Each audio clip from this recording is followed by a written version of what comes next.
गोदान बोसोरनि आं बयखौबो गाहाम हामलायनानै आंनि गोसो गोरबोनिफ्राय बेखिनिखौ हास्थायनानै आङो गाहाम हामलायनायखौ बावहरो। बे गोदान बोसोरा जाहाथे जों बयनिबो गेजेराव अनलायनाय आरो बयनिबो जिउआव गोजोन लाबोनानै होयो। साफ्रोमबोनि जिउआवनो जाहाथे माने मोनफ्रोमबो खामानियाव मोनसे देरहासारनाय लाबोनानै होफैयो। जोंनि हास्थायनाय मिजिंफ्रा जाहाथे जाफुङो आं बेखौनो इसोरनाव आरज गाबो। गतिके आं मिजिं थियो फैगौ 2024 मायथाइया जों बयनिबो थाखाय मोजां जागोन।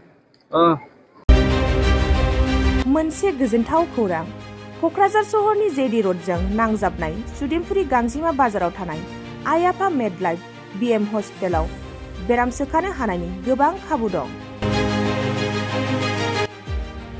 आइ आफा मेडलाइफ बिएम हस्पिटालनि फेसिलिटिफोरानो जाबाय medical laboratory, pharmacy, paediatrics, medicine, gynaecology, dental, urology, dental X-ray, play area, X-ray, sonography, OT, ICU, NICU एबा पिआइसिइउ आरो आइ आफा मेडलाइफ बिएम हस्पिटाला 24 घन्टा जेब्लाबो खुलायै थागोन।